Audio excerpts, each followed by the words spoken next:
ஓம் நம சிவாய. பஞ்சபூதங்களால் ஆசீர்வதிக்கப்பட்ட நீ உலகத்தின் சாபத்தை நீக்குவாய், சாவையும் தடுப்பாய், சிவத்தை காண்பாய். ஓம் நம சிவாய. காசுக்காக வேலை செய்யும் மனிதர்கள் கல்லில் அடிக்கிற தேங்காவை பார்த்தாலும் உண்மை உள்ளவர்கள் உன் உள்ளத்தை காண்பார்கள். ஊனத்தை மாற்றுவதற்காக தினமும் உனது முகத்தின் புன்னகை மற்றவர்களுடைய சந்தோஷத்தை பார்க்கலாம். மரணத்தை அல்ல, சபிக்கப்பட்ட உடல் யமனோட சொந்தம், நீயோ உலகத்தின் அடையாளம்.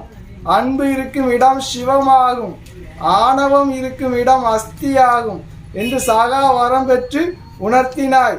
அதில் வஞ்சகத்தை உடைப்பது நட்பு என்றால் உள்ளத்தை தூய்மையாக்குவது பாசம், வேஷம் அல்ல என்று தாயும் தகப்பனுமாக உணர வைத்தாய்.